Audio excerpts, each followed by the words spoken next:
So I hope you must have enjoyed this long vacation of Holi, and you all be very happy, healthy, and fine.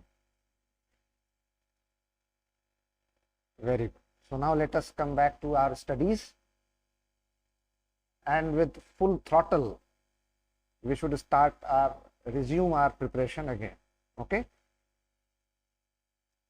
Though the long spell of vacations sometimes set very sense of letharginess and it becomes very difficult to restore yourself and then to start again, but there is no choice, you have to do it. तो आप लोगों ने बहुत अच्छे से होली मनाई और बहुत आप स्वस्थ हैं, प्रसन्न हैं, तो आप बिल्कुल अपनी तैयारियों पर जुट जाइए, कमर कस लीजिए, और अगर इस साल दे रहे हैं तो इस साल, अगर अगले साल दे रहे हैं तो अगले साल, जब भी दे रहे हैं उसके लिए अभी से एकदम मेहनत करना शुरू कर। अब इस बीच जो है कुछ बदलाव हो गए। यूपीपीसीएस में आपने देखा ऑप्शनल सब्जेक्ट हट गया। अभी वंशिता ने एक सवाल पूछा मुझसे कि सर अब हम लोग की क्या स्ट्रेटेजी होनी चाहिए यूपीपीसीएस और यूपीएससी को लेकर। तो मैंने कहा ये तुम्हारा जो सवाल है बहुत ही जेन्युइन रीजनेबल क्वेश्चन है, और ये लगभग हर सिविल सर्विसेज की तैयारी करने वाले स्टूडेंट के मन में है कि हम अब यूपीएससी और पीसीएस दोनों तैयार करें तो हमारी स्ट्रेटेजी क्या हो। अब पीसीएस की ही अगर तैयारी अलग से कर रहे हैं तो ऑप्शनल हटने के बाद जीएस के जो इन्होंने 2 पेपर्स जोड़ दिए हैं यूपी स्पेशल करके, तो क्या करें। तो मैंने कहा इसको हम क्लास में डिस्कस करते हैं ताकि जो हमारे बाकी स्टूडेंट्स हैं वो भी, अगर उनके मन में ये सवाल है तो उसका जवाब उन्हें मिल जाए, और जो हमारे ऑनलाइन स्टूडेंट्स हैं वो भी समझ जाएं कि कैसे उनको करना चाहिए। तो पहली बात तो ये है कि यूपी पीसीएस में जो जीएस के 2 पेपर जोड़े गए हैं उसमें ऐसा कुछ भी नया नहीं है जो पहले से जीएस में नहीं था, बस वो थोड़ा यूपी स्पेसिफिक हो गया है। यानी कि आप ज्योग्राफी ऑफ इंडिया पहले भी पढ़ते थे, इंडियन इकोनॉमी पहले से ही पढ़ते थे, गवर्नमेंट की schemes, major flagship mega projects जो गवर्नमेंट लॉन्च करती थी उसको आप तैयार करते थे क्योंकि सवाल आएगा।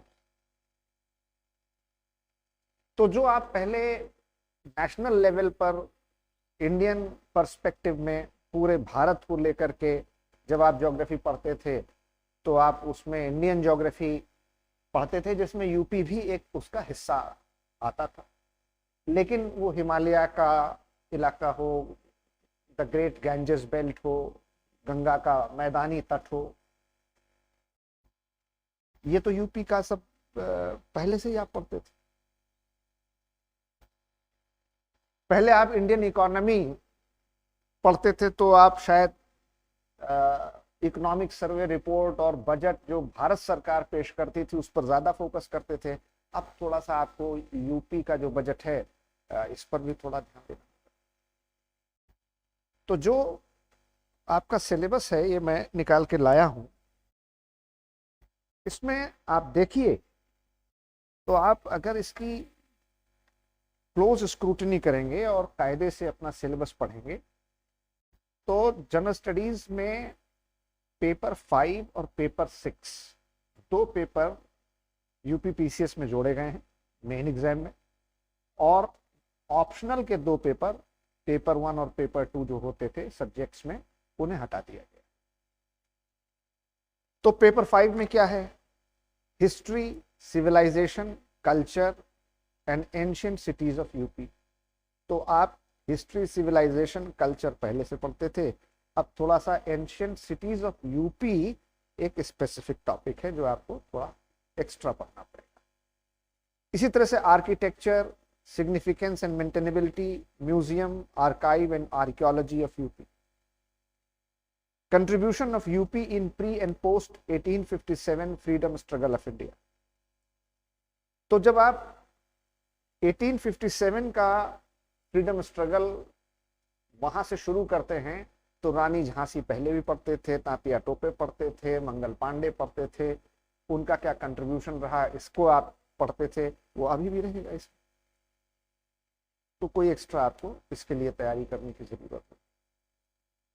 इस तरह से rural, urban and tribal issues, social structure, festivals, fairs, music, folk dances, literature and language, dialect, social customs of UP, ये बहुत कुछ आप यूपीएससी जब तैयार करते थे, पीसीएस पढ़ते थे तो होता था। अब ये यूपी स्पेसिफिक ज्यादा है, तो यूपी के ट्राइब, यूपी का कल्चर, यूपी के फेस्टिवल्स, यूपी के जो मेजर इवेंट्स होते हैं वो आपको ज्यादा तैयार करना है। लेकिन पहले भी जनरल स्टडीज में पीसीएस की तैयारी करते वक्त आपको ये चीजें यूपी के पर्सपेक्टिव में अलग से यूपी स्पेशल करके पढ़ना ही पड़ता था।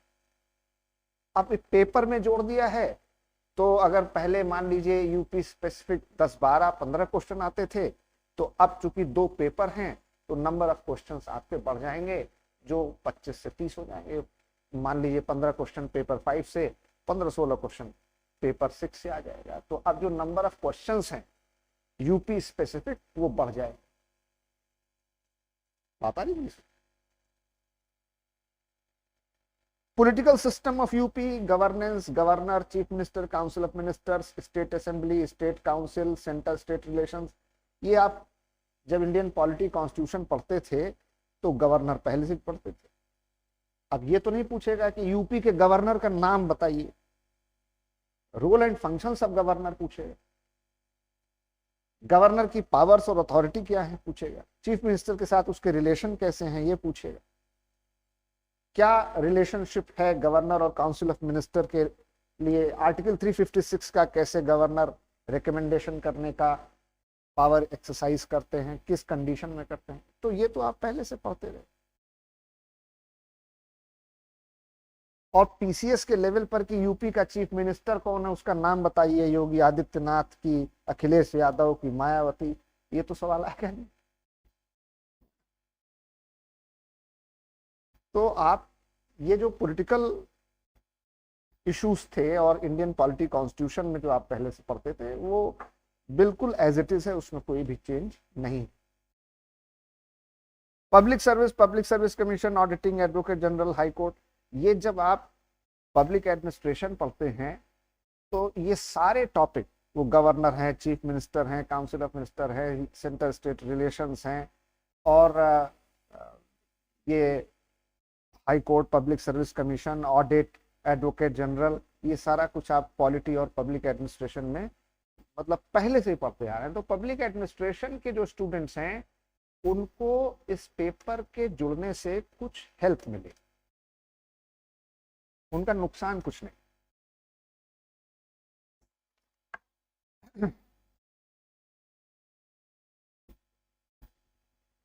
फिर topic special state selection criteria. तो मैं जब आप लोग को union territorial state of the India ये वाला कॉन्स्टिट्यूशन का जो पार्ट 1 पढ़ाता हूँ, उसमें स्पेशल स्टेटस कैसे दिया जाता है, क्यों दिया जाता है, क्या क्राइटेरिया है, ये हम आपको रीऑर्गेनाइजेशन ऑफ स्टेट के बाद पढ़ाते ही पढ़ाते। तो ये कोई आपके लिए अलग से उसको तैयार करने की ज़रूरत नहीं। Consolidated fund, contingency fund, political parties and state election commission. अब ये थोड़ा सा state election commission public administration वाले बच्चे तो पढ़ते हैं, जो पब्लिक एडमिनिस्ट्रेशन के ऑप्शनल सब्जेक्ट्स को नहीं रखते हैं वो नहीं पढ़ते, क्योंकि स्टेट इलेक्शन कमीशन जो है पंचायतों के चुनाव कराता है और सेंट्रल इलेक्शन कमीशन लोकसभा, विधानसभा, राष्ट्रपति, उपराष्ट्रपति, इनके चुनाव कराता है। तो आप पब्लिक एडमिनिस्ट्रेशन के स्टूडेंट्स हैं तो आपको फिर यहाँ पर एडवांटेज है। इस तरह से गुड गवर्नेंस पब्लिक एडमिनिस्ट्रेशन का ही topic. Corruption, Lokayukta, citizen charter, right to information, e governance, ये सब आप अभी पढ़ रहे हैं पब्लिक एडमिनिस्ट्रेशन।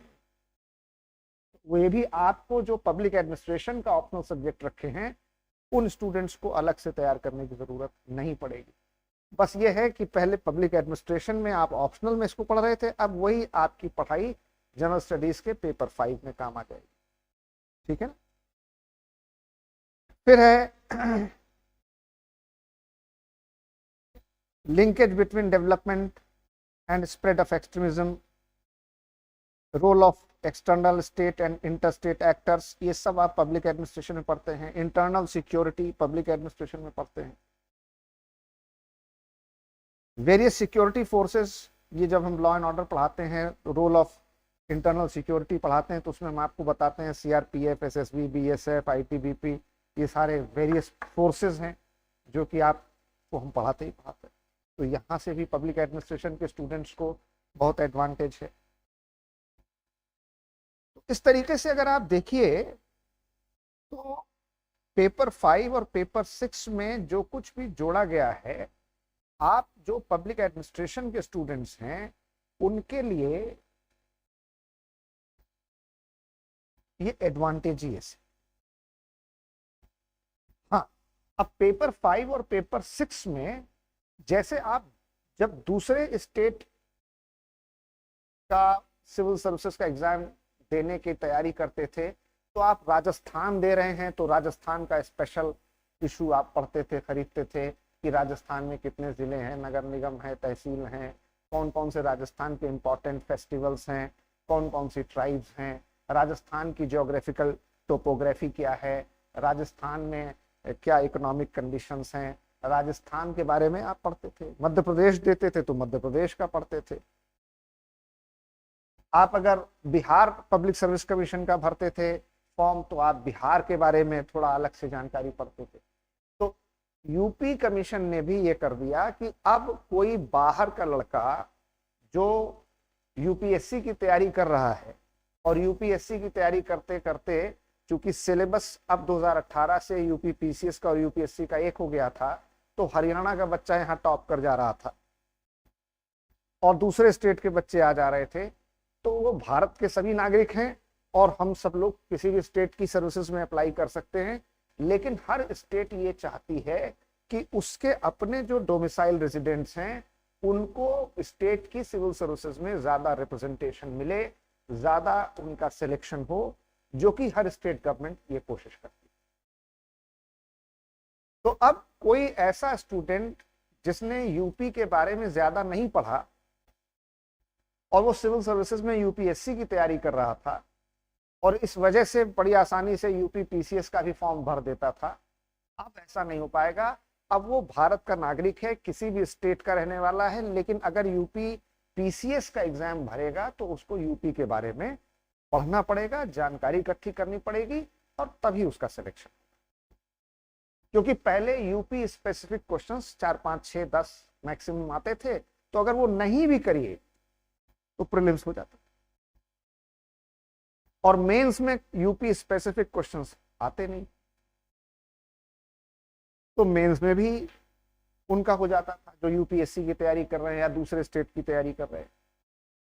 तो अब कमीशन ने ये कोशिश किया है, जो कि स्टेट गवर्नमेंट के कंसेंट से है, उसकी सहमति के साथ है, कि अगर आप यूपी की सिविल सर्विसेज में आना चाहते हैं, यूपी का पब्लिक एडमिनिस्ट्रेशन आपको संभालना है, तो आपको यूपी का सिविल सर्विसेज और पब्लिक एडमिनिस्ट्रेशन के साथ साथ यूपी की geography, society, economy, culture, history, tradition, festivals, ये सब आपको पढ़ना पड़ेगा, तभी आप आए। It is fair and genuine approach, इसमें ऐसी कोई बात नहीं। तो आपको डरने की या घबराने की जरूरत नहीं है कि आपको बहुत कुछ अलग से तैयारी करनी। जिस दिन public service commission Uttar Pradesh ने ये सिलेबस आपका नोटिफाई किया, उसके अगले ही दिन हमने अपने फैकल्टी बोर्ड की मीटिंग बुलाई और उस दिन मैंने तय कर दिया, कोर्स स्ट्रक्चर डिजाइन कर दिया, कितना लेक्चर, कौन कौन से टीचर्स, क्या क्या स्लाइड्स, क्या क्या टेबल्स, क्या क्या सोर्सेस, कहाँ कहाँ से स्टडी मटेरियल आप बनाएंगे, ये सब मैंने उनको बता दिया है। जैसे कि फॉर एग्जांपल यूपी गवर्नमेंट की वेबसाइट और जो यूपी गवर्नमेंट के डिपार्टमेंट्स हैं, गवर्नमेंट ऑफ उत्तर प्रदेश के मिनिस्ट्रीज, उनकी वेबसाइट्स।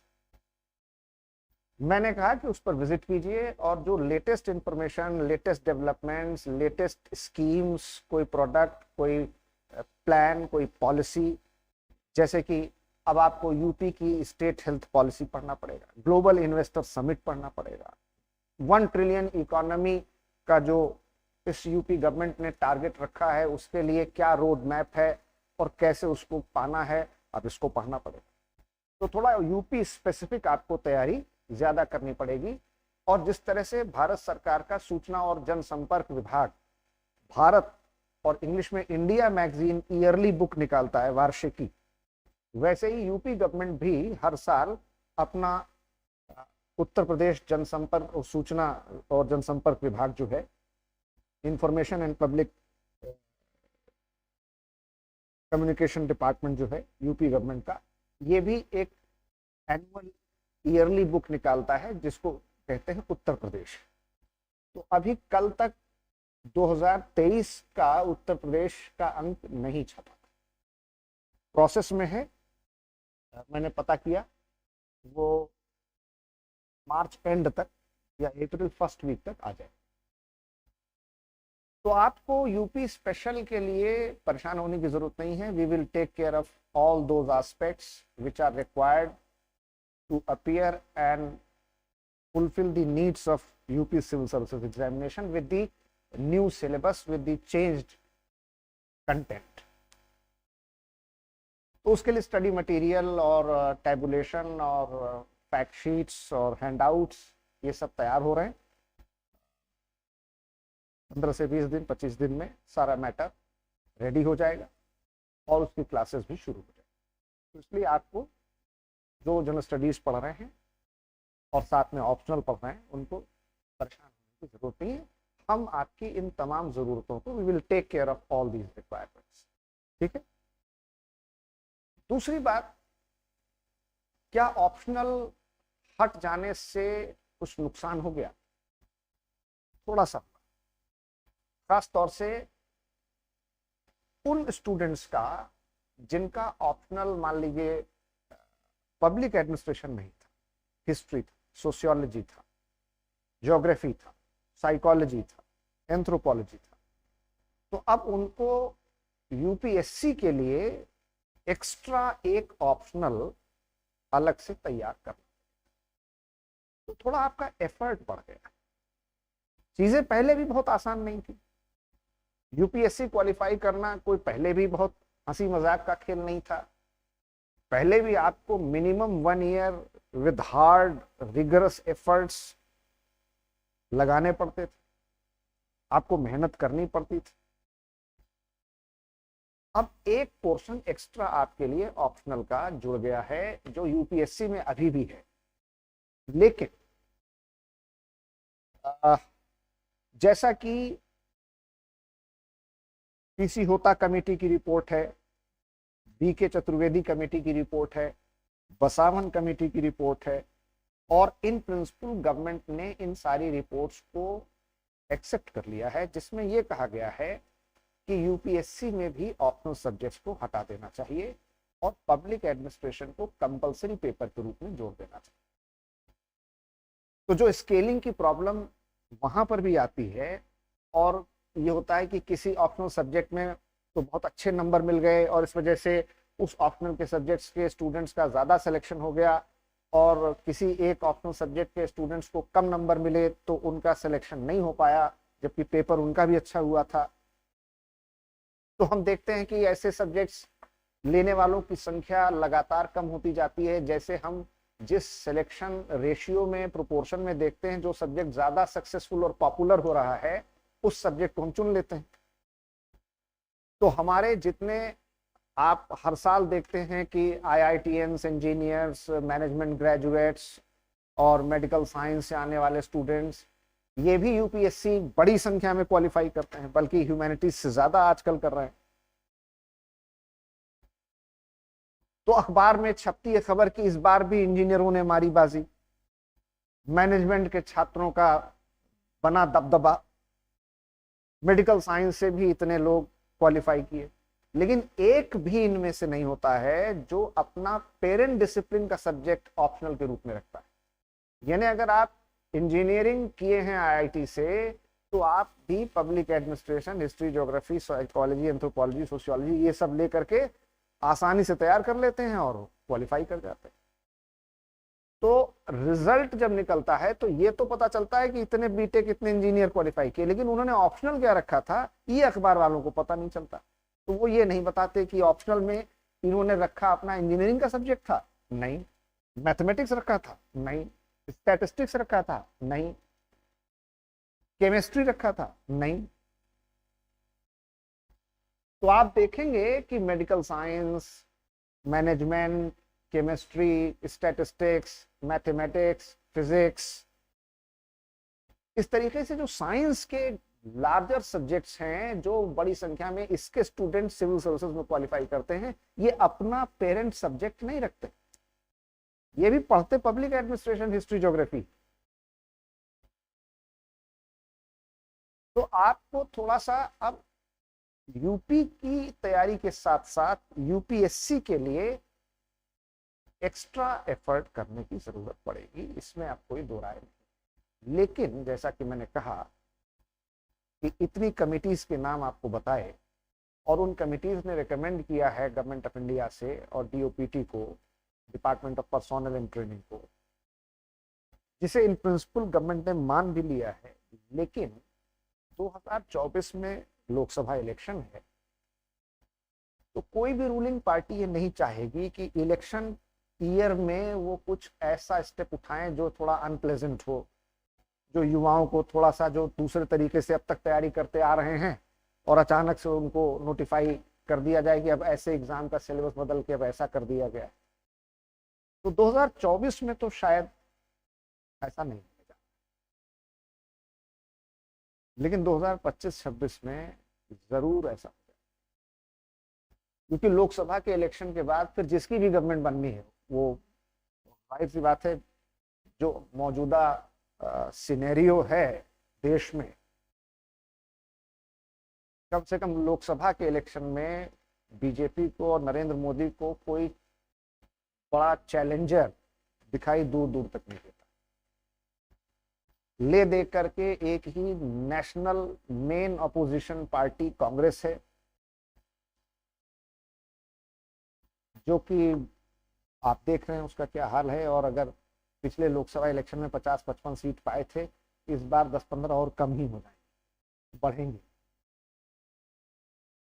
जो कुछ दूसरी पॉलिटिकल पार्टीज अपने अपने स्टेट में स्ट्रांग हैं, तो वो विधानसभा के इलेक्शन में तो कुछ असर दिखा देती हैं, लेकिन नेशनल लेवल पर जब पार्लियामेंट का इलेक्शन होता है, लोकसभा का इलेक्शन होता है, तो वो चूंकि अपने ही स्टेट तक सीमित हैं, तो उनका असर लोकसभा के इलेक्शन में ज्यादा होता है।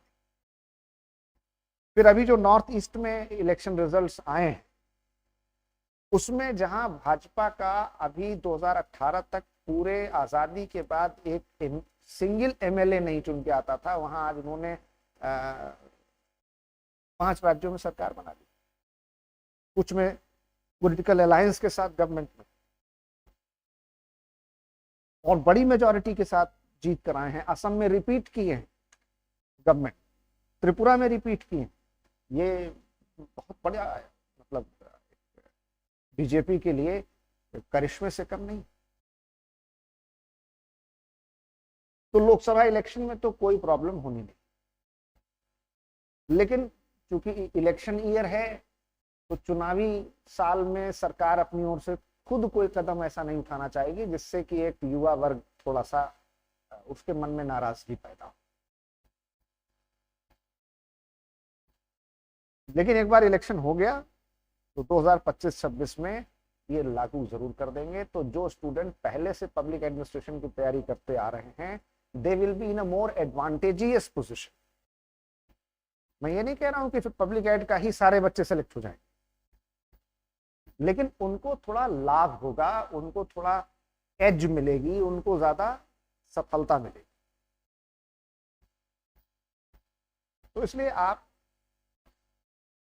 बिल्कुल परेशान ना हो। और 100 बात की आखिरी बात यह है कि अगर हमें सिविल सर्विसेज का एग्जाम देना है तो फिर सिलेबस चेंज हो या ना चेंज हो, पुराने पैटर्न पर हो, नए पैटर्न पर हो, ऑप्शनल हटा दिया जाए, जीएस में कुछ जोड़ दिया जाए, फिर तो जो सिलेबस होगा उसी की तैयारी उस हिसाब से करनी पड़ेगी। और जो भी अप्लाई करेगा, जो भी एस्पायरेंट होगा, जो भी तैयारी करने वाला होगा, उसको फिर वही पढ़ना पड़ेगा। तो यूपी पीसीएस ने हटा दिया है तो ये ठीक है, ये लेवल प्लेइंग फील्ड हो गया। वरना होता था साहब वो फिलॉसफी वाले, संस्कृत वाले, हिस्ट्री वाले, ज्योग्राफी वाले, पब्लिक एड वाले, खाली उन्हीं का सिलेक्शन हो रहा है, बाकी सब्जेक्ट से लोगों का कम हो रहा है, स्केलिंग में मार्क्स बढ़ जा रहे हैं, किसी के कम हो जा रहे हैं। तो ये जो स्केलिंग की वजह से अप्स एंड डाउन्स और उतार चढ़ाव होते थे, ये स्टेट कमीशन ने सबके लिए एक समान पृष्ठभूमि तैयार कर दी, एक equal level playing field.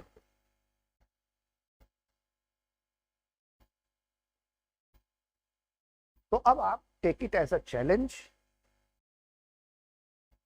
Civil services was never so easy to qualify.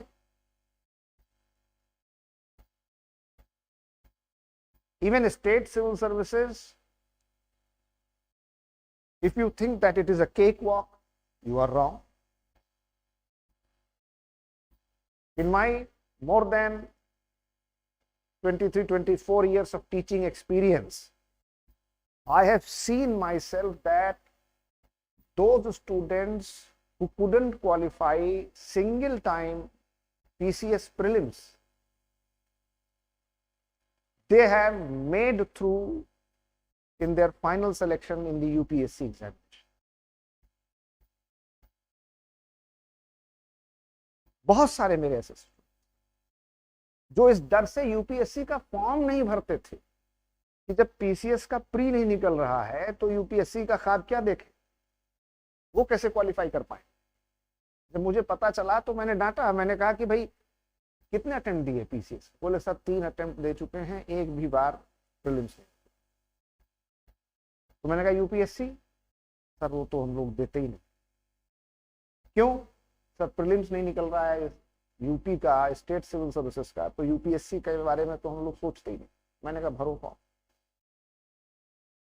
क्या होगा? जैसे पीसीएस में नहीं हुआ सिलेक्शन, वैसे यूपीएससी में भी नहीं हुआ। और अगर तुम एग्जाम नहीं दोगे यूपीएससी का तो तुम्हारे एज और अटेम्प्ट्स तो चले ही जाएंगे। अगर आपने एग्जाम नहीं दिया यूपीएससी का बाय द प्रिस्क्राइब्ड एज, भाई यूपी पीसीएस में 40 साल तक है ना, लेकिन यूपीएससी में तो 40 साल नहीं है। तो अगर आप नहीं देंगे, आपका तो एज और टाइम लैप्स हो जाएगा, अटेम्प्ट्स आपके लैप्स हो जाएंगे, तो सिलेक्शन और नो सिलेक्शन कोई मतलब ही नहीं है। अगर आप एग्जाम के लिए अप्लाई ही नहीं करेंगे तो 100% श्योर है कि नहीं होगा। लेकिन अगर आप अप्लाई करेंगे, तैयारी करेंगे, बैठेंगे, तो 50-50% की तो प्रोबेबिलिटी है ना भाई। तो इस 50-50% की प्रोबेबिलिटी को बढ़ा के 70-80% लाने की कोशिश करो।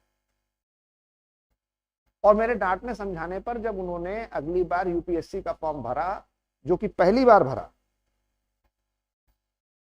तो उस साल पहली बार ही यूपीएससी में प्री, मेन, इंटरव्यू और फाइनल सिलेक्शन भी हो गया, और उस साल भी यूपी पीसीएस का प्री नहीं।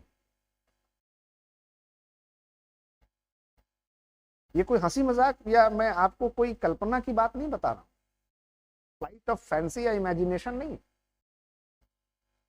और ऐसे कम से कम पिछले 23-24 सालों में 40-50 स्टूडेंट है मेरे जो पीसीएस क्वालिफाई नहीं कर पाए, किसी न किसी स्टेज पर रह गए या प्री भी नहीं कर पाए, लेकिन यूपीएससी में क्वालिफाई कर गए। क्योंकि आप जो सिविल सर्विसेज की तैयारी कर रहे हैं वो जिस भी एग्जाम के एलिजिबल हैं, लेखपाल तहसीलदार से लेकर के सचिवालय सेवा से लेकर के आरओ एआरओ से लेकर के आईएएस पीसीएस तक, आप ही सभी लोग वो स्टूडेंट हैं जो इन सब का फॉर्म भरते हैं। तो कंपटीशन तो आप ही लोगों के बीच में। यूपीएससी में थोड़ा एवरेज लेवल ऑफ डिफिकल्टी ज्यादा है, थोड़ा एनालिटिकल क्वेश्चंस आते हैं, थोड़ा कॉन्सेप्ट बेस्ड क्लैरिटी की जरूरत पड़ती है।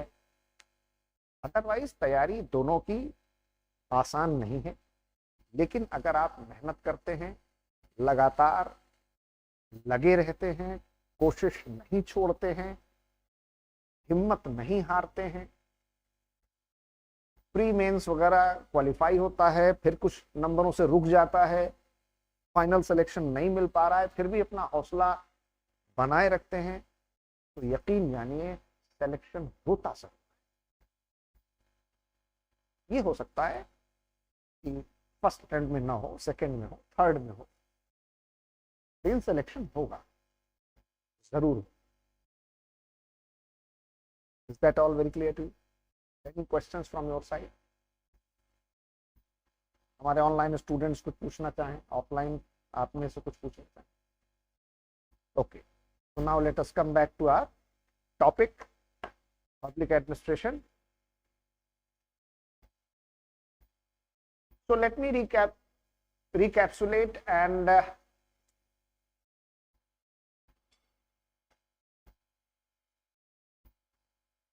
rediscuss that in our last class we were talking about administrative thinkers, and I had told you that why there is a need of theory building in any subject, and how in public administration theories were evolved as a process of thesis, antithesis and synthesis, and on the basis of thesis, antithesis and synthesis we can classify all the theories of public administration and the administrative thinkers into three broad categories. One, classical theory; second, human relations theory; and third is behavioral theory. And in the category of classical theory, today we are going to discuss about the first administrative thinker of this group, that is F.W. Taylor, Frederick Winslow Taylor, who is known as the propounder and father of scientific management theory.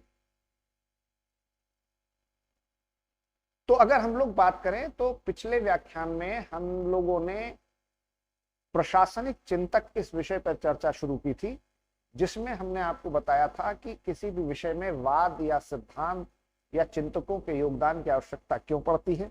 उसके लिए मैंने आपको वाद, प्रतिवाद, संवाद का एक नियम बताया था, और किस तरह से लोग प्रशासन में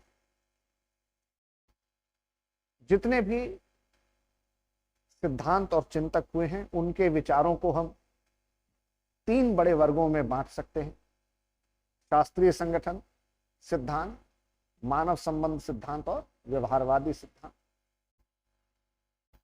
और उनके बीच में क्या तुलनात्मक अध्ययन था ये हम लोगों ने कर लिया था, और आज हम बात करेंगे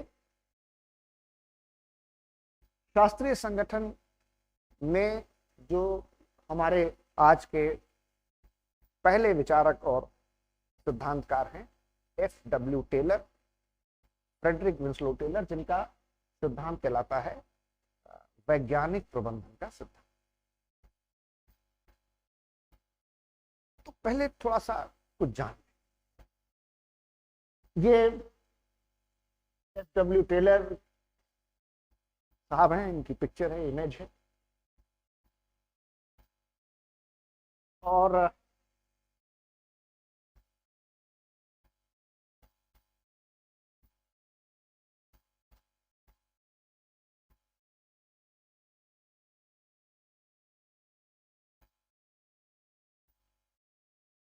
इन्होंने जो साइंटिफिक मैनेजमेंट थियरी दी, दरअसल उस पर डिस्कशन करने से पहले थोड़ा सा टेलर की लाइफ साइकिल को समझते हैं।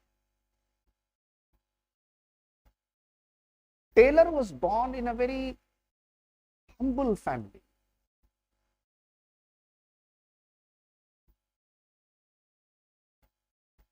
And it was very difficult to even meet his both ends.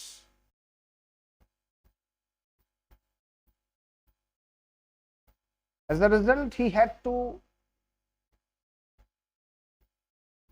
start working at a very early and adolescent stage of his life in a mining company as a class 4 employee laborer.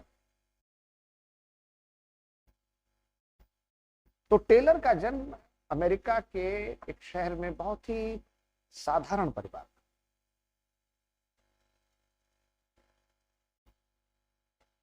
उस परिवार में इतनी भी आमदनी नहीं होती थी कि 2 जून की रोटी भी आराम से मिल जाए, और जो बुनियादी जरूरतें हैं उनको भी पूरा करने लायक आमदनी नहीं हो पाती थी। इस तरह से टेलर को मजबूर होना पड़ा और बहुत ही कम उम्र में, किशोरावस्था में ही, उनको एक खदान कंपनी में बतौर चतुर्थ श्रेणी कर्मचारी, एक श्रमिक के रूप में काम करने के लिए विवश। But he was a man of head and heart. He had many virtues and qualities of a gentleman. So he decided to continue his studies despite all these hardships. And with doing work at different places, he continued his studies and finally became an engineer, and a very renowned engineer. तो तमाम कठिनाइयों के बावजूद Taylor ने काम के साथ साथ अपनी पढ़ाई लिखाई भी जारी रखी और संघर्ष करते हुए, बहुत मेहनत करते हुए अंततः वो अमेरिका में इंजीनियरिंग की उपाधि प्राप्त करने में सफल हुए। और फिर जिस संगठन में उन्होंने बतौर चतुर्थ श्रेणी एक श्रमिक के रूप में काम करना शुरू किया था, उसी संगठन के शीर्षस्थ पद, सबसे ऊंचे पद पर पहुंचे और मुख्य महाप्रबंधक बनकर के वहां से हटे। So he started from the lowest, right from the bottom of the hierarchical order, and he rose to become the chief general manager of that company, the highest position holder of that. तो इस तरह से Taylor ने संगठन के सभी पदों पर, सभी स्तरों पर काम किया। निचली श्रेणी से मध्यम श्रेणी, मध्यम श्रेणी से उच्चतम श्रेणी पर वो पहुंचे, और इसलिए उनको हर स्तर के बारे में जानकारी हो गई कि कहाँ क्या समस्याएं हैं, चुनौतियां हैं, दिक्कतें हैं, परेशानियां हैं। चूंकि वो खुद भी श्रमिक रह चुके थे, तो श्रमिक की असुरक्षा, श्रमिक का आर्थिक चिंतन कैसा होता है, श्रमिक के मन में हमेशा क्या भाव आते हैं कि कल काम मिलेगा कि नहीं, कल पैसा मिलेगा कि नहीं, उसकी जिंदगी किस तरीके से आर्थिक और मनोवैज्ञानिक संकटों से गुजरती है, इसका एहसास उनको बखूबी था। So he was very well aware of the laborer psychology of insecurity, the economic insecurity, financial insecurity, security of job, stability, income. He was full aware of it. और चूंकि बाद में वो संगठन के मध्यक्रम से होते हुए उच्चतम स्तर पर प्रबंधन के सर्वोच्च पद पर भी पहुंचे, तो उन्होंने सारे जगहों को न सिर्फ देखा और सुना था, बल्कि उनका वो भोगा हुआ यथार्थ था। उन्होंने किसी से सुना नहीं था, पढ़ा नहीं था, खुद उस जगह पर काम करके देखा था। So it was the live experience of Taylor that he had gained immense experience and expertise working at all the levels of organization. और उसके बाद टेलर ने अपनी खुद की एक इंडस्ट्रियल कंसल्टेंसी फर्म खोली, और उन्होंने जब 1910 में प्रिंसिपल्स ऑफ साइंटिफिक मैनेजमेंट, वैज्ञानिक प्रबंधन का सिद्धांत दिया, तो पूरे अमेरिका में उनकी शोहरत, उनकी कामयाबी, उनका नाम पूरे अमेरिका में उनकी धूम हो। और अमेरिका से यूरोप और यूरोप से दुनिया के अलग अलग देशों में उनको आमंत्रित किया जाने लगा, उनको मान सम्मान मिले। और अपने जीवन में जीते जी उन्होंने इतनी शोहरत, दौलत, नाम और इज्जत कमाई कि वो एक जीवित मिथक, एक किंवदंती बन गए। उन्होंने जो सारे सिद्धांत दिए उनको वैज्ञानिक प्रबंधन सिद्धांत के साथ साथ टेलरवाद कहा जाता है, टेलरिज्म।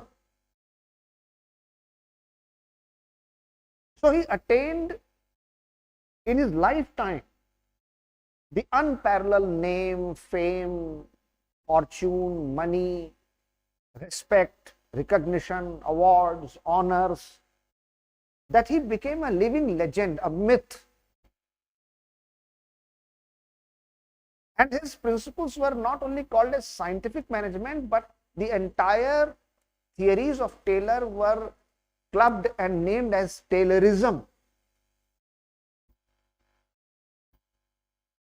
जब अमेरिका की फेडरल गवर्नमेंट ने इकोनॉमी पर एक टैफ्ट कमीशन बनाया, तो टैफ्ट कमीशन ने अपनी रिपोर्ट में लिखा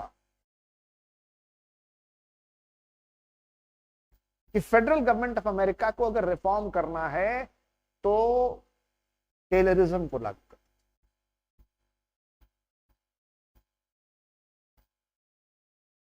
And he was a workaholic.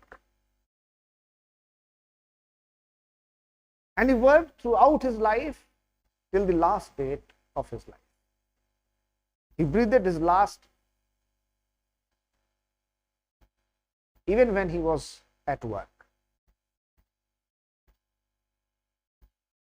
तो उन्हें काम करने का नशा था, व्यसन था। बहुत ही परिश्रमी, बहुत ही दूरदृष्टा,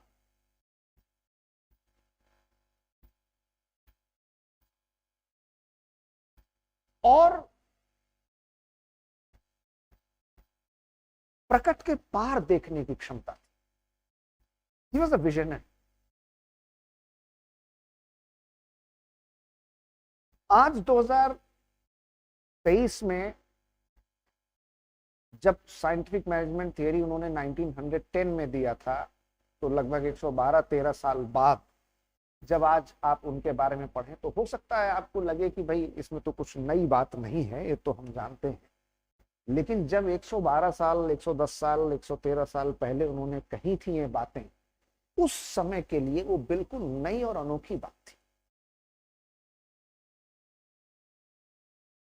लोगों ने कहा ये कैसे हो सकता है,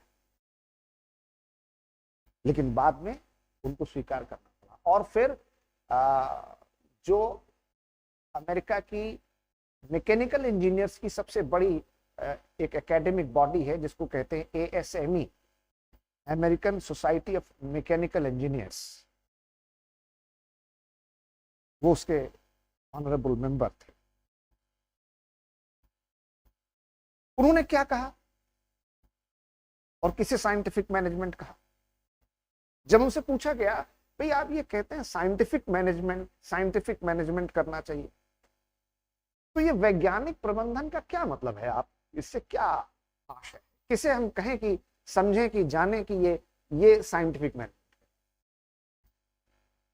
तो उन्होंने कहा कि देखिए किसी भी काम को करने के कई तरीके हो सकते हैं, लेकिन कोई एक ही तरीका होता है उस काम को करने का जो सर्वश्रेष्ठ तरीका होता है।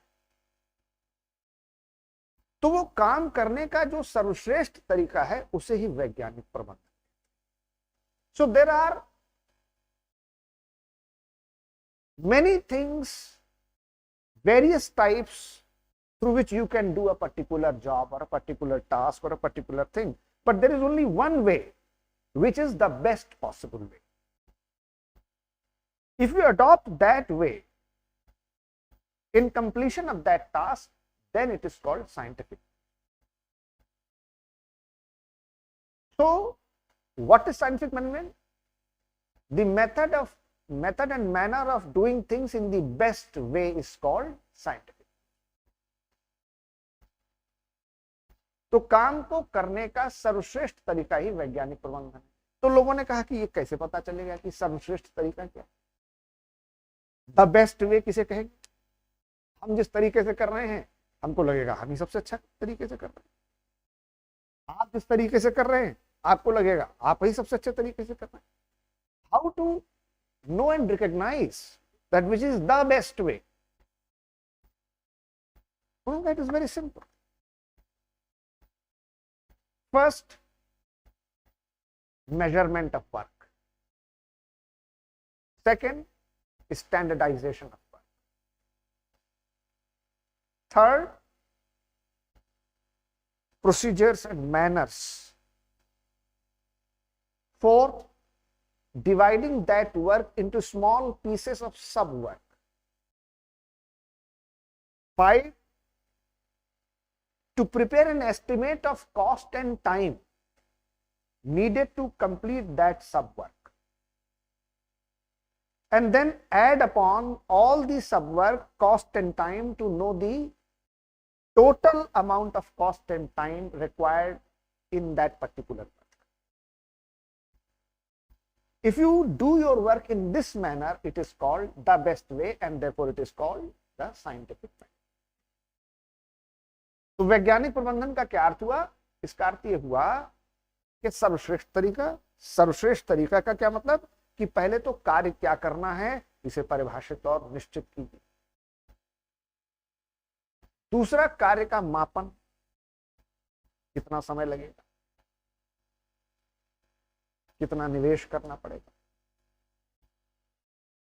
फिर कार्य को करने की प्रक्रिया तय करिए, उसका मानकीकरण करिए। फिर उस कार्य को कई छोटे छोटे टुकड़ों में उप कार्यों में बांट दीजिए।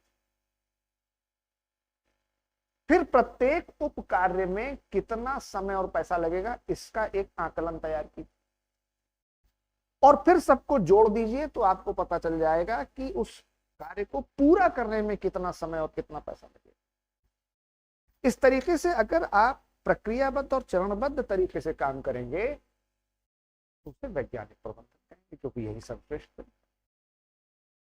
उन दिनों काम करने का कोई निश्चित तरीका इंडस्ट्रीज और मैन्युफैक्चरिंग फैक्ट्रीज और यूनिट्स में नहीं होता था। जो था अपने मन से जैसे चाहता था वैसे काम करता था, कोई स्टैंडर्डाइजेशन नहीं होता था। और जो उन दिनों का मैनेजमेंट था, आज आपसे एक्स काम ले रहा है कि आज कर दो भाई, कल आप आए उन्होंने कहा ये नहीं ये कर दो। तो होता क्या था कि आप किसी भी काम को करने में एक्सीलेंस एक्सपर्टाइज हासिल नहीं कर पाते। और उन दिनों 100 साल पहले इंडस्ट्रीज और ऑर्गेनाइजेशन में, फैक्ट्रीज में, कल कारखानों में जहां पर उत्पादन होता है वहां पर किसी को कोई भी ड्यूटी, कोई भी वर्क असाइन कर दिया जाता था जिसमें उसकी कोई एक्सपर्टाइज है कि नहीं इसको ध्यान में नहीं रखा जाता। तो उन्होंने कहा कि साइंटिफिक मैनेजमेंट के 4 प्रिंसिपल्स होते हैं। पहला तो development of science of work, कार्य के विज्ञान का विकास। दूसरा उन्होंने कहा selection of workers on the scientific basis, कि सिर्फ कार्य का विज्ञान ही मत बनाइए, कार्य के विज्ञान को विकसित मत कीजिए, बल्कि उस कार्य को करने के लिए जिन लोगों को आप चयनित कर रहे हो आपके चयन का आधार भी वैज्ञानिक तरीके से होना चाहिए, क्योंकि हर व्यक्ति हर तरह के काम के लिए उपयुक्त नहीं होता है। Every person is not suitable to do everything. तो ये पहली बार टेलर ने तय किया कि अगर ऑर्गेनाइजेशन और फैक्ट्री में हम किसी को अपॉइंट करेंगे तो हम उसकी बैकग्राउंड देखेंगे, उसकी पढ़ाई लिखाई देखेंगे, उसका टेक्निकल एक्सपर्टाइज देखेंगे, उसका स्पेशलाइजेशन देखेंगे, तब उसको उस काम पर रखेंगे। थर्ड उन्होंने कहा division of work on scientific basis. उसके बाद किसको कौन सा और कितना काम देना है वैज्ञानिक आधार पर उस काम को बांटना चाहिए, जो कि उन दिनों नहीं होता था। आज आप देखते हैं कि एचआर अलग सेक्शन है, अकाउंट्स अलग है, सेल्स अलग है, मार्केटिंग अलग है, पर्सोनल अलग है, फाइनेंशियल अलग है। उन दिनों सब आदमी सब तरह के काम करते।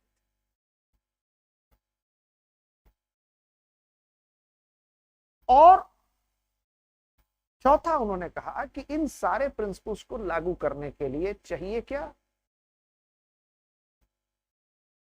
Mental revolution. मेंटल रिवोल्यूशन, मानसिक क्रांति। Mental revolution is the core and crux of scientific method. Mental revolution, he said that unless and until you have mental revolution achieved, you cannot implement any or all of these principles without mental revolution.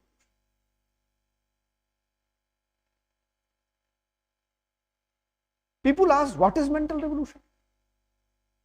He said that change in the perception, ideas and attitude is called mental revolution. मानसिक क्रांति, मानसिक क्रांति वैज्ञानिक प्रबंधन का सार तत्व है, आत्म तत्व है। मानसिक क्रांति, क्रांति शब्द का प्रयोग किया उन्होंने, रिवोल्यूशन। मानसिक क्रांति का अर्थ है अपने सोच, अपने दृष्टिकोण, अपने अभिवृत्ति में बदलाव, और यह आसान काम है।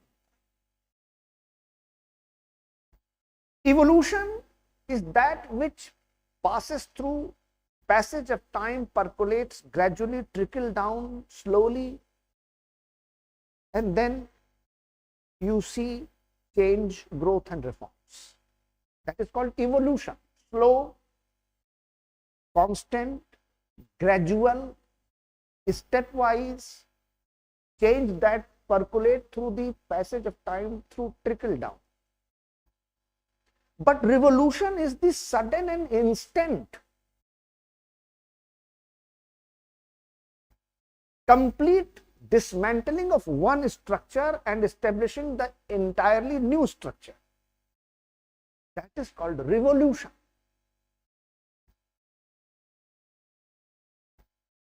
तो उद्विकास की बात नहीं की उन्होंने, क्रांति की बात। उद्विकास समय के साथ साथ धीरे धीरे रिस रिस कर होने वाला परिवर्तन और प्रक्रिया है, जिसमें आप धीरे धीरे सुधार और बदलाव देखते हैं। लेकिन क्रांति क्या है? जो अचानक पूरी तरह से पुरानी व्यवस्था को हटाकर एक नई व्यवस्था को स्थापित किया, तब क्रांति। ये क्यों कहा? क्योंकि उन दिनों जब टेलर 1910 में इन सारी प्रिंसिपल्स के बारे में लिख पढ़ रहे थे, लोगों को बता रहे थे, तो उन्होंने ये ऑब्जर्व किया एज एन इंजीनियर, और खुद as a worker, as a labourer, और उसके बाद as a senior management position holder, उन्होंने देखा कि जो एक लेबरर है, एक वर्कर है, एक काम करने वाला मजदूर है,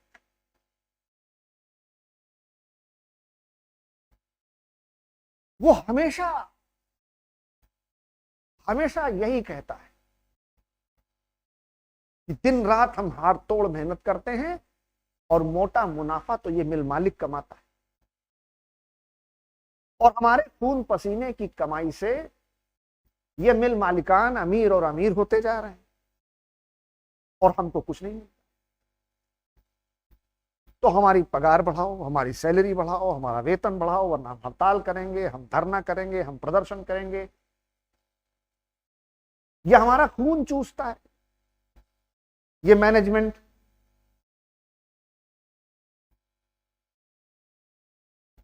तो अगर किसी लेबर से पूछो, किसी मजदूर से पूछो कि तुम्हारे अपने मैनेजमेंट, अपने मिल मालिक के बारे में क्या सोच है, क्या राय है, तो कहेगा कि साहब हमने ड्रैकुला देखा तो नहीं,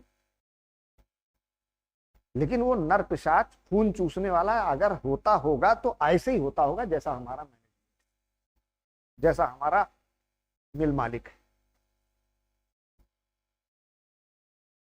तो लेबर की हमेशा एक ही problem, and that is why there were regular strikes, demonstration, dharnas, protest, lockouts It was a very routine affair in the industry and factories. Trade unionism. और मैनेजमेंट से पूछो भाई आपका क्या कहना है लेबर के बारे में, आप क्या सोचते हैं उसके बारे में। सब निकम्मे कामचोर हमारे फेंके गए पैसों पर पलते हैं, इन्हें अगर एक तमड़ी न दें तो रात का चूल्हा न जले, और दिन भर खाली इनकी यही मांग है पगार बढ़ाओ पैसा बढ़ाओ पैसा बढ़ाओ, काम न करना पड़े।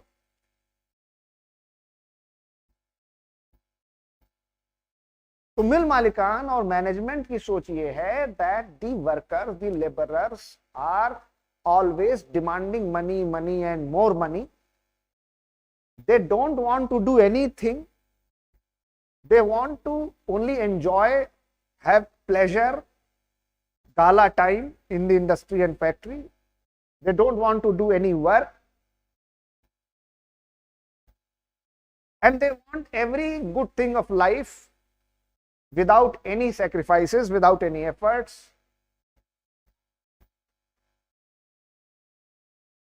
And despite their this type of attitude, we are paying them handsomely, we are giving too much to them. तो अब मैनेजमेंट की सोच ये है और मजदूर की सोच ये है।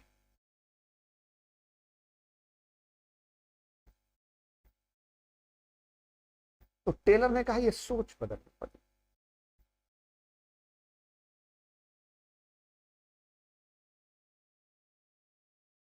और ये आसान काम नहीं है,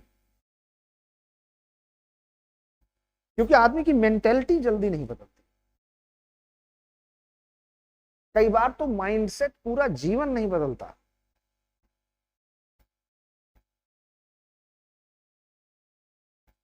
तो माइंडसेट को बदलना रेवोल्यूशन से कम नहीं, क्योंकि change in attitude and perception. तो ये माइंडसेट बदलेगा कैसे? टेलर ने मजदूरों से कहा कि तुम लोग आज के बाद कसम खाओ कि कोई धरना, स्ट्राइक, प्रदर्शन, जलसा, जुलूस, फैक्ट्री का नुकसान ये नहीं पहुंचाओ, ये काम नहीं करो। आज से तुम लोग मेहनत करोगे, सिर्फ और सिर्फ काम करो।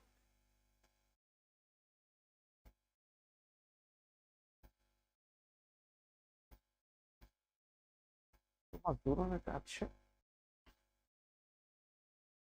ये लेक्चर देना तो बड़ा आसान। अभी कल तक हमारे जैसा मजदूरी कर रहा था, तब ये ज्ञान इसको नहीं आ रहा था। अब आज खुद ये मैनेजमेंट का हिस्सा हो गया तो कहने लगा कि पैसे की मांग मत करो, धरना मत दो, स्ट्राइक मत करो, लॉकआउट मत करो, प्रोसेशन मत निकालो, स्टेज आउट, लॉकआउट मत करो। अपने आप टाई सूट पहन लिया तो दिमाग खराब हो गया। मिल मालिकों के बीच में जाकर बैठने लगा है तो अब अपने को आपको पता नहीं क्या समझ रहा है। और मैनेजमेंट और मिल मालिकों से टेलर ने कहा कि आप केवल उन्हें सैलरी दे करके अगर चाहते हैं कि वो काम करेंगे, आपके लिए जी जान लगा देंगे, आपके लिए सुबह शाम दिन रात खून और पसीना बहाएंगे, तो ये ऐसा नहीं होगा। उनको ये एहसास जगाना पड़ेगा कि वो भी इस इंडस्ट्री, इस फैक्ट्री, इस ऑर्गेनाइजेशन, इस संगठन का हिस्सा हैं। और ये एहसास उन्हें तब होगा जब आप अपने मुनाफे में से उनको हिस्सा दें।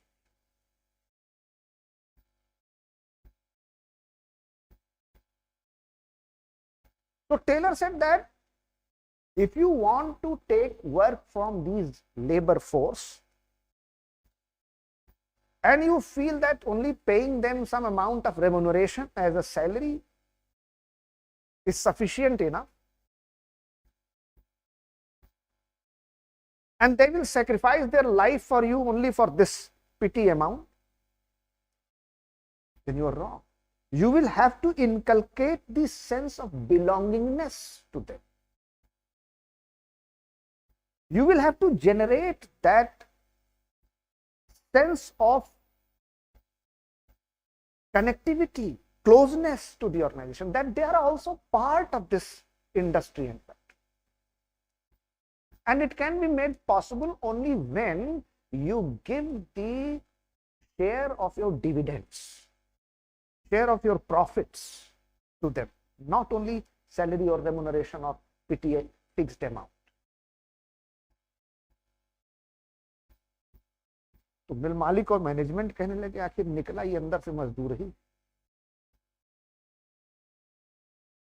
हमने इसको क्या समझा था, अब ये हमको कह रहा है कि मुनाफे में हिस्सा, लाभ में से भी कोई हिस्सा देता। अरे भाई तुमने काम किया, काम के बदले में पैसा पाया, तुमने काम किया, हमने पैसा दिया, बात खत्म। अब बाकी मुनाफे में क्यों देंगे हिस्सा? तो मुनाफा बांटने के लिए मिल मालिकान और मैनेजमेंट तैयार नहीं। ऐसे सूरत हाल में कि मैनेजमेंट अपनी इस तरीके की सोच को पूरी तरह से बदल दे, लेबर वर्कफोर्स अपनी सोच को पूरी तरह से बदल दे, ये तभी संभव है जब क्या होगा, mental.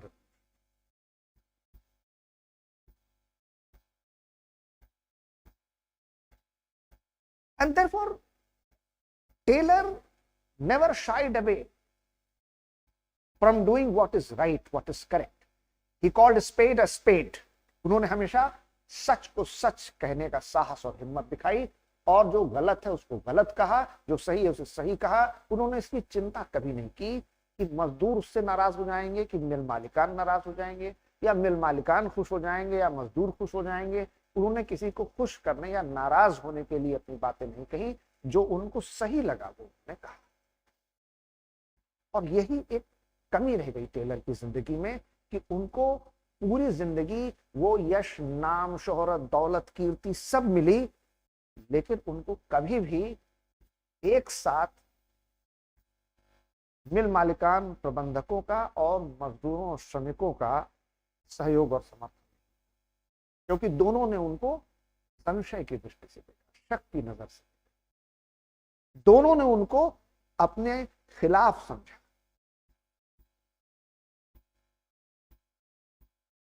So the only missing point in the life of Taylor was that he had earned a lot of name, fame, fortune, money, everything.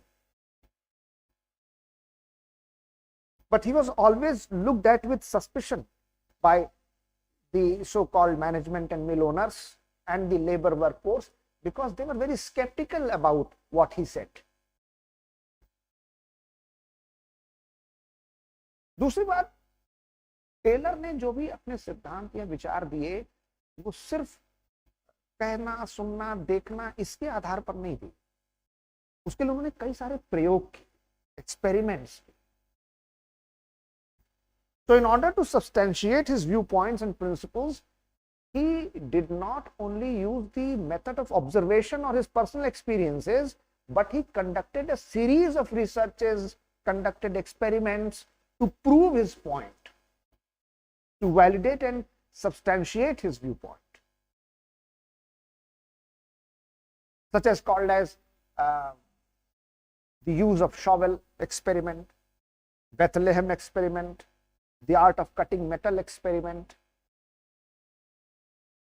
तो कई सारे प्रयोग किए, जैसे कि फावड़े का प्रयोग, बेथलेहम का प्रयोग, धातु काटने की कला का प्रयोग, बहुत सारे प्रयोग किए। And because he was an engineer, and that too a mechanical engineer, he invented many devices which are used till date throughout the world, and they are very popular, very small but very efficient devices used in every household, factory, industry, everywhere. तो उन्होंने कई सारे उपकरण भी बनाए, जैसे spanner, lever, screw driver. अब बिना इनके किसी इंडस्ट्री, फैक्ट्री या काम करने वाली जगहों पर काम हो सकता है? आपके भी घर में पेचकस मिल जाएगा, स्क्रू ड्राइवर मिल जाएगा, क्योंकि कभी शॉर्ट सर्किट हो गया, कभी कोई पेंच खोलना हुआ, कभी कुछ हुआ। लीवर जिससे नट बोल्ट कसा और ढीला किया जाता है, फ्लो प्रोसेस चार्ट जो हम आज बनाते हैं कोई भी काम करते समय कि पहले ये फिर ऐसे ऐसे, प्रक्रिया प्रवाह chart, flow process chart, sliding scale, ruling scale जिससे नापा जाता है, मेजरमेंट किया जाता है, ये सब टेलर ने बनाया। So Taylor was an excellent engineer. Taylor was a far-sighted visionary. Taylor had the ability to foresee the future. And Taylor made all those changes which at his point of time were never even thought of and considered impossible. But today, after more than 100 years, when Taylorism and scientific management theory was presented throughout the world, the principles of scientific management and Taylorism are being practiced today, used today, with more reforms and changes in it, called as Neo-Taylorism. तो आज आप सारी दुनिया में, आज आप देखें लगभग सारी इंडस्ट्री फैक्ट्री में बोनस दिया जाता है। बोनस क्या होता है? प्रॉफिट का हिस्सा।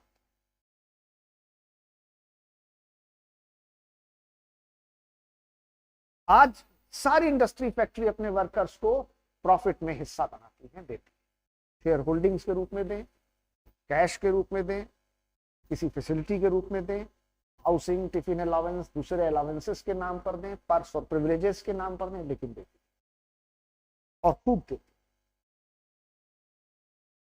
उनका एक कहना था कि दरअसल जब मजदूर को यह एहसास होगा कि हमको केवल रोजमर्रा के काम का पैसा नहीं मिलता है, बल्कि हमको मुनाफे में हिस्सा मिलता है, तो अपने आप जी जान लगाकर मेहनत करेगा, क्योंकि वो जानेगा कि जितना ज्यादा वह उत्पादन करेगा उतना ज्यादा कंपनी का लाभ बढ़ेगा, और जितना ज्यादा लाभ बढ़ेगा उसका ज्यादा उसको हिस्सा मिलेगा। तो वो खुद अपने आप मैनेजमेंट और प्रोडक्शन और प्रॉफिट से जुड़ने की कोशिश करेगा।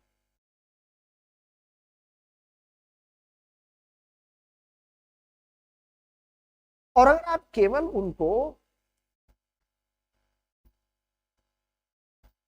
रोजमर्रा के काम का कुछ 2 टका पकड़ा देंगे तो वो भी कहेगा चलो पकड़ो निकलो, हमसे क्या मतलब। जब प्रॉफिट में हमको कुछ मिलना नहीं है तो इंडस्ट्री फैक्ट्री नुकसान में जा रही है कि फायदे में जा रही है, हमसे क्या मतलब,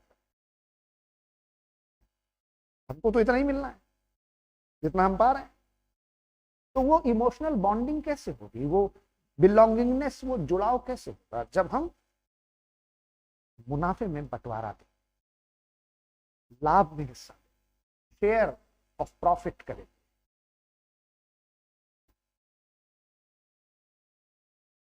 और बदले में उन्होंने क्या कहा, आपको स्ट्राइक्स बंद कर दें, काम पर। दोनों मैनेजमेंट को लगेगा कि हाँ भाई देखिए, साल 2 साल 5 साल गुजर गए, सिंगल डे हमारी फैक्ट्री में लॉकआउट नहीं हुआ, स्ट्राइक नहीं हुई, डेमोन्स्ट्रेशन नहीं हुआ, और हर शिफ्ट में वर्कर अलग अलग काम कर रहा है।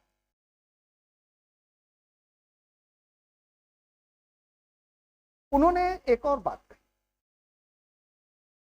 उन्होंने कहा किसी भी काम को करने के पहले 3 तरह का स्टडी, अध्ययन करना चाहिए। Time study, motion study and fatigue study. समय अध्ययन, गति अध्ययन और थकान अध्ययन। ये क्या है? उन्होंने कहा कि पहले आप कोई भी काम करने जाते हैं तो ये एस्टिमेट, एक आकलन सोच लीजिए, तैयार कीजिए कि इस काम को करने में मिनिमम पॉसिबल कितना टाइम, और फिर उस काम को करने में कितना मूवमेंट करना पड़ेगा, गति करनी पड़ेगी। क्योंकि जिस काम को करने में जितना ज्यादा और समय लगेगा और जितना ज्यादा गति करनी पड़ेगी, ज्यादा चलना फिरना, भागना दौड़ना पड़ेगा, उतनी ज्यादा थकान होगी।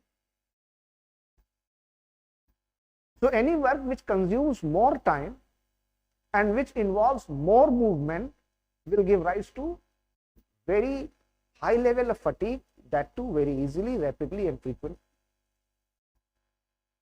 इसलिए उन्होंने कहा कि अब जिस काम में जितना मूवमेंट हो, जितना फटीग हो, उस हिसाब से हमें वर्कर्स को काम करने के दौरान बीच बीच में आराम करने के लिए विश्राम का समय भी देना चाहिए।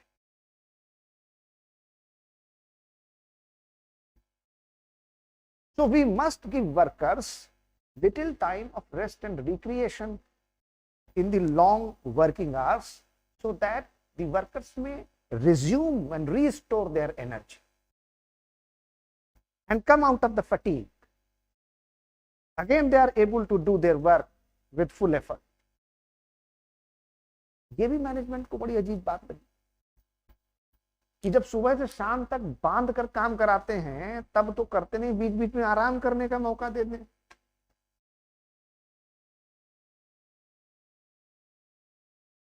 लेकिन उन्होंने कहा ये करना पड़ेगा और धीरे धीरे ये भी। फिर उन्होंने सैलरी और वेज एडमिनिस्ट्रेशन की बात की कि किस संगठन में कैसे कोई पारिश्रमिक दिया जाए, वेतन दिया जाए, उसका क्या तरीका, जिसको उन्होंने कहा स्पेशल बोनस प्लान, विशेष bonus. What should be the method and manner of giving remuneration to workers? उस जमाने तक ये कोई सोचता ही नहीं था कि सैलरी, वेजेस, रेमुनरेशन देने का भी कोई तरीका हो सकता है। वो तो दिहाड़ी मजदूरी तय कर दिया, पर डे आओ, इतना पैसा लो, ये काम करो, जाओ। वो क्या था स्पेशल बोनस प्लान, ये बताएं।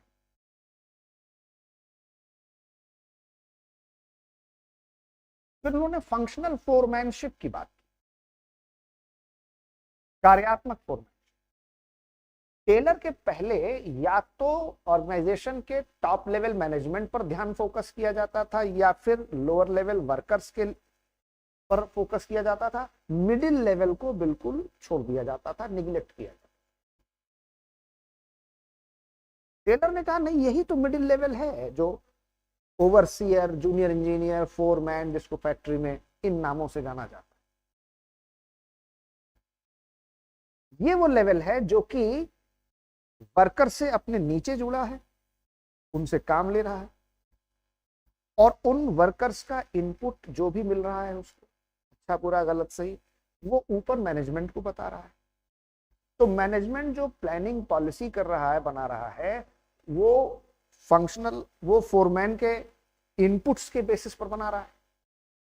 तो ये जो फोरमैन है ये मैनेजमेंट से भी लिंक्ड है और वर्कर से भी लिंक्ड है। तो अगर ये ज्यादा इन्वॉल्व होगा, एक्टिव होगा, इसको ज्यादा फंक्शनल बनाया जाएगा तो ये ज्यादा ऑर्गेनाइजेशन में एफिशिएंसी पैदा करेगा।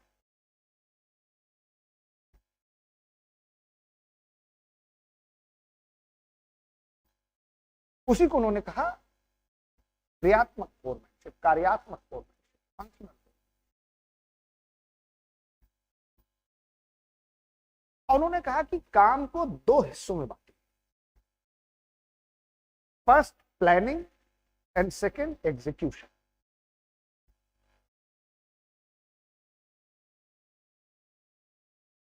काम कैसे करना है पहले इसकी योजना बनाइए और फिर उसका क्रियान्वयन कैसे करना है ये तय कीजिए। अभी बस जैसे तैसे जिसका जो मन में आ रहा है अपने अपने तरीके से वो काम कर रहा है, वो खुद ही योजना बना ले रहा है, खुद ही लागू कर दे रहा है। उन्होंने कहा इन दोनों को अलग होना चाहिए, planning is a separate part, execution is a separate. और प्लानिंग में कौन लोग होने चाहिए और एग्जीक्यूशन में कौन लोग होने चाहिए, उसको उन्होंने आइडेंटिफाई किया, नाम दिया, बताया कि उसमें गैंग लीडर होना चाहिए, बॉस होना चाहिए, क्या क्या होना चाहिए, सब बताया उन्होंने।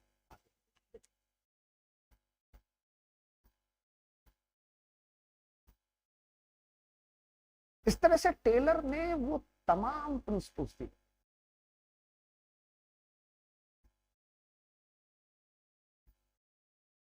जो उस समय लोगों को बहुत एक्सेप्टेबल नहीं लगे या एकदम से अजीब और नए लगे, लेकिन धीरे धीरे धीरे धीरे टेलर ने उसको एम्फसाइज किया, इंसिस्ट किया, और जब फैक्ट्रीज और इंडस्ट्रीज ने उनको लागू करना शुरू किया तो उसके बहुत बेहतरीन प्रोडक्शन और प्रॉफिट कई गुना बढ़ गए। काम करने के तौर तरीके बहुत सुधर गए। स्ट्रीमलाइनिंग ऑफ फंक्शनिंग, काम करने का एक बढ़िया साफ सुथरा तरीका उभर कर निखर कर सामने। मैनेजमेंट और वर्कर्स के बीच जो टसल, जो कन्फ्लिक्ट रहता था, वो कम। जो स्ट्राइक्स, लॉकआउट्स, धरना प्रदर्शन होते थे, वो रिड्यूस। और बाद में टेलर को लोगों ने माना कि हाँ ये सही कह रहे थे, और उसको सारी दुनिया में ही लागू नहीं किया गया। अमेरिका से शुरू होकर आज तक वो चलता चला, और इसीलिए हम लोग टेलर को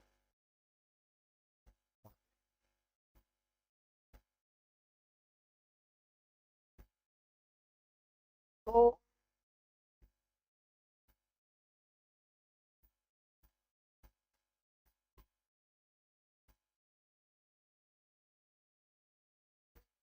कुछ पॉइंट्स लिखने फिर बात करते हैं।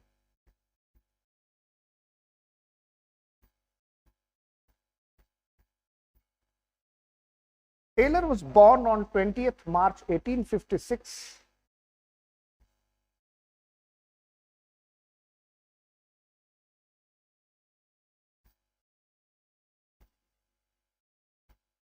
at Germantown, Pennsylvania, USA.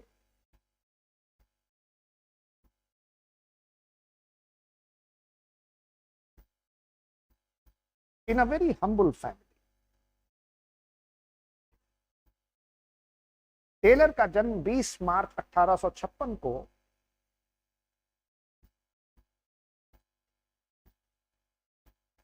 America के शहर जर्मन टाउन, पेंसिल्वानिया में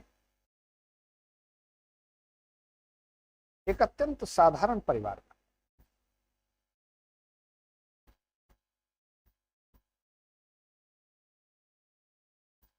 In order to make his both ends meet,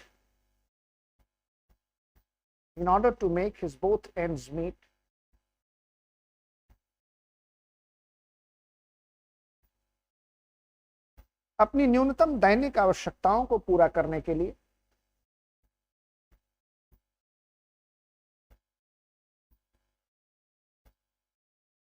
he had to start working at a very early age of 18 years in 1874.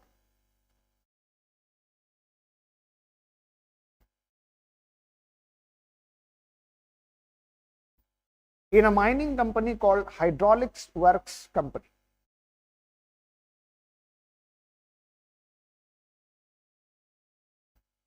अपनी न्यूनतम दैनिक आवश्यकताओं को पूरा करने के लिए 18 वर्ष की किशोरावस्था से ही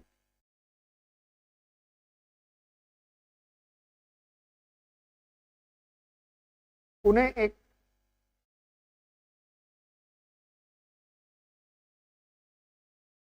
हाइड्रोलिक वर्क्स नामक खनन कंपनी में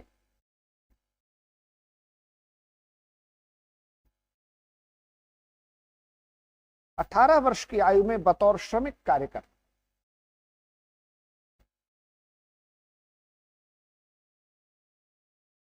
but he continued his studies, किंतु उन्होंने अपना अध्ययन जारी रखा along with his work, और साथ साथ कार्य करते रहे।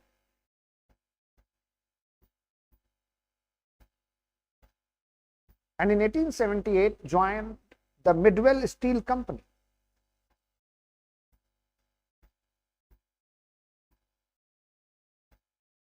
और 1878 में मिडवेल स्टील कंपनी में कार्य शुरू किया।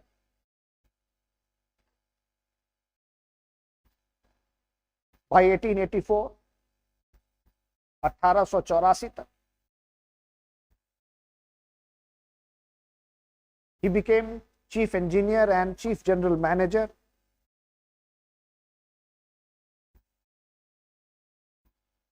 वो मुख्य अभियंता और मुख्य महाप्रबंधक के पद पर नियुक्त हुए।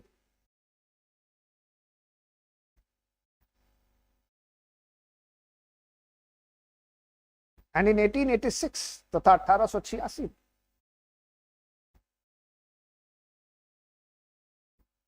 he was invited to become member of ASME, American Society of Mechanical Engineers.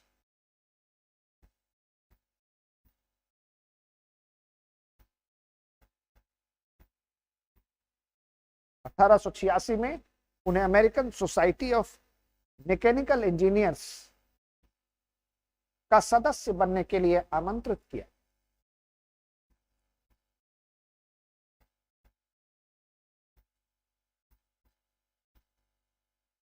In 1890, he was appointed as a general manager in the Manufacturing Investment Company.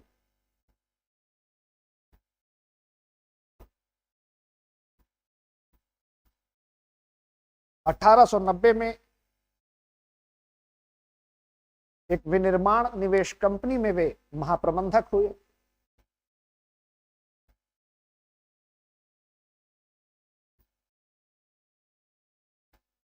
And then in 1893 तथा 1893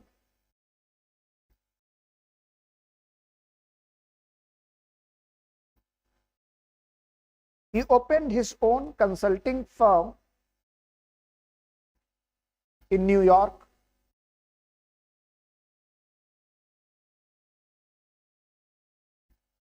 उन्होंने न्यूयॉर्क में अपनी कंसल्टेंसी फर्म बनाई.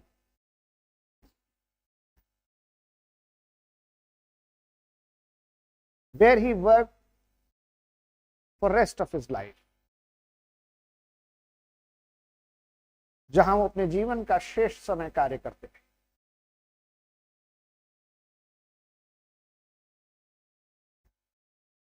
And on 25th March 1915 he breathed his last. और 25 मार्च 1915 को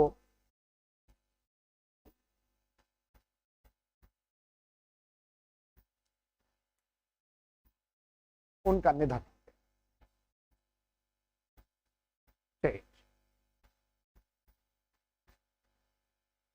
Thus, starting from the lowest rank and level of hierarchy as a laborer,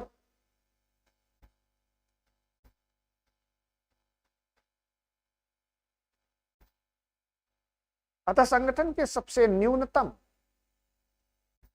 पदसोपानी क्रम में बतौर श्रमिक उन्होंने कार्य प्रारंभ किया.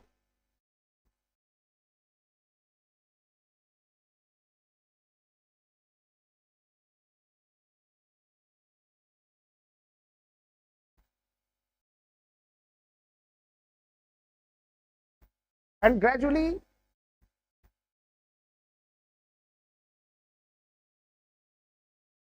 और धीरे धीरे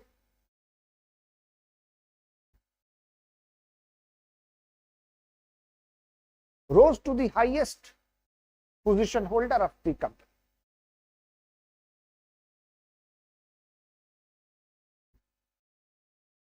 संगठन के वो शीर्षस्थ पद पर प्रबंध मंडल में.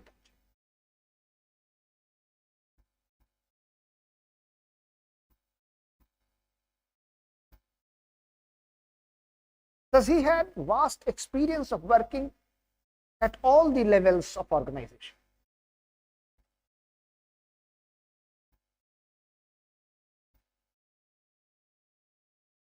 अतः उन्होंने संगठन के सभी स्तरों और पदसोपानी क्रमों पर कार्य करने का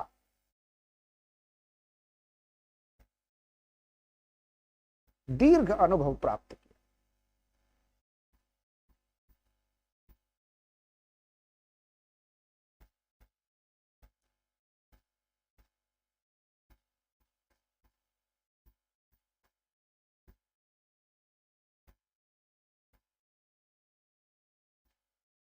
He attained unparalleled name, fame,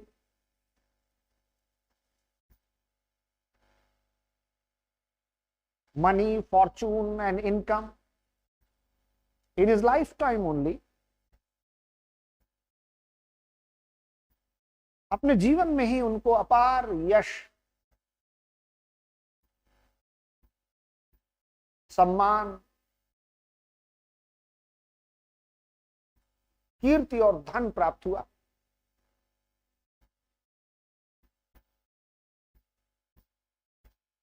That he was called as a living legend, a myth, कि वो एक जीवंत किंवदंती, एक मिथक बन गए।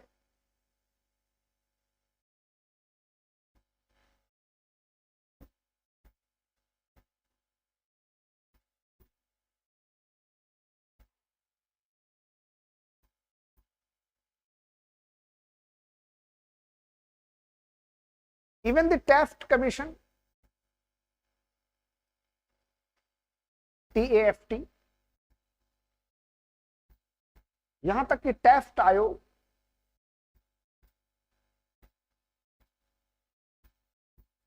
constituted by the federal government of USA,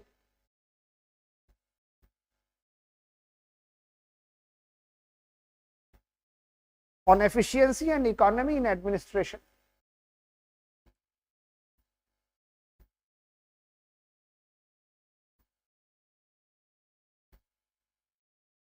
जिसे अमेरिकी प्रशासन में मितव्ययिता और कार्यकुशलता पर संघ सरकार ने गठित किया था।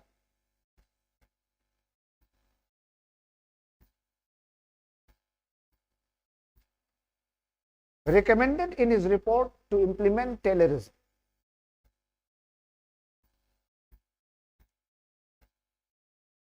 ने अपने प्रतिवेदन में टेलरवाद को लागू करने की अनुशंसा की।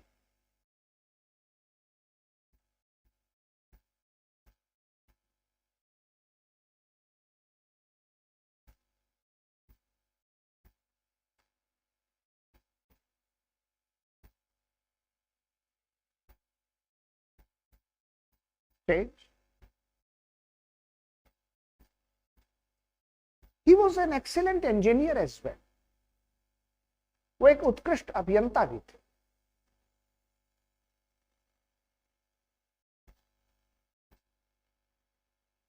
Who invented many equipments and devices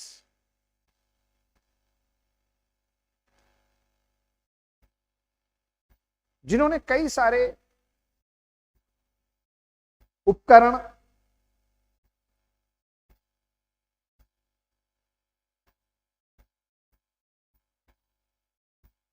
और यंत्र भी बनाए to facilitate and ease of doing work,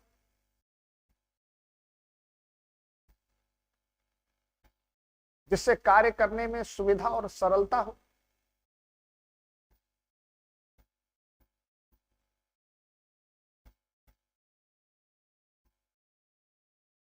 such as slider, जैसे slider, moving scale, spanner, lever, screw driver,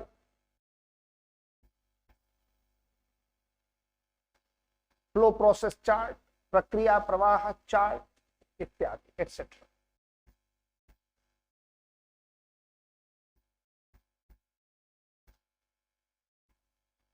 which are popularly used even today, जिनका लोकप्रिय उपयोग आज भी जारी।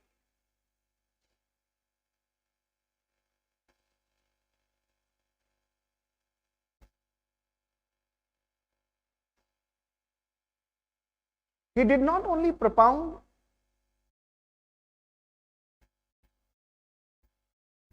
principles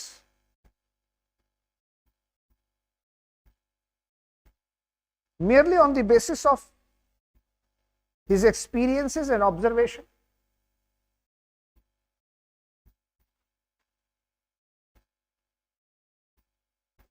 उन्होंने सिर्फ अपने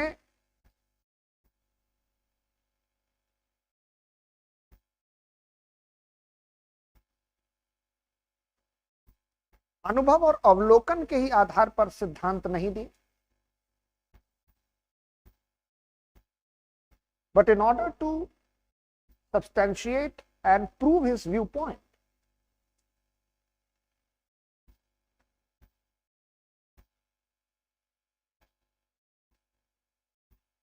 बल्कि अपने सिद्धांतों और दृष्टिकोण को सिद्ध करने के लिए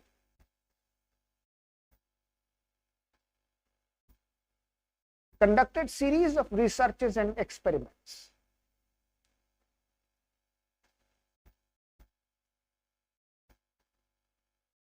शोध, अनुसंधान और प्रयोगों की श्रृंखला भी की।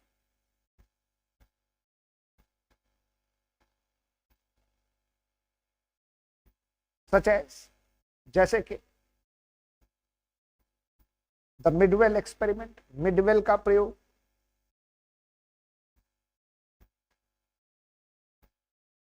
द बेथलेहम एक्सपेरिमेंट, बेथलेहम का प्रयोग,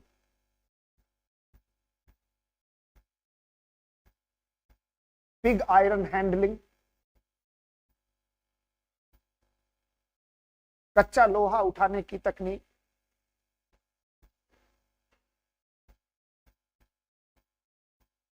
यूज ऑफ शॉवेल, फावड़े का प्रयोग,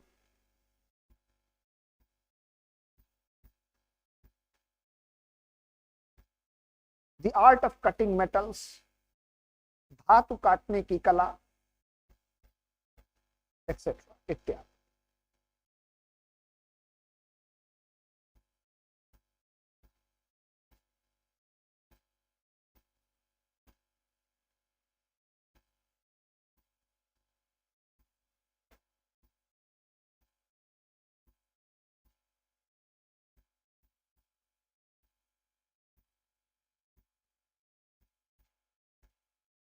He was a prolific writer as well.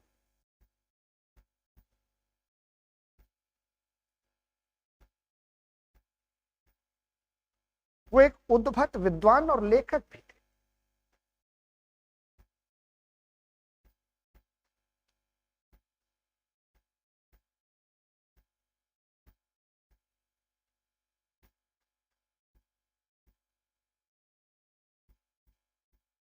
Who authored many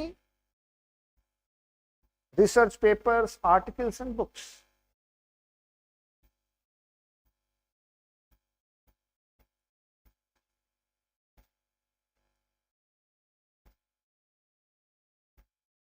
जिन्होंने बहुत सारे शोध पत्र, लेख और पुस्तकों की रचना की, in which the most important is Principles of Scientific Management 1910-11,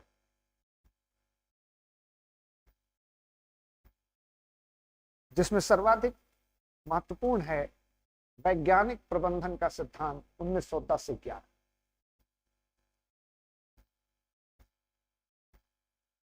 question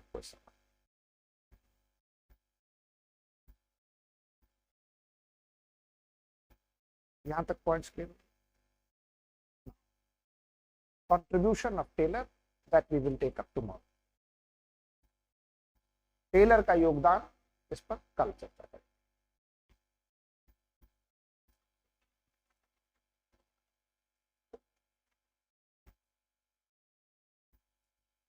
All the points are clear?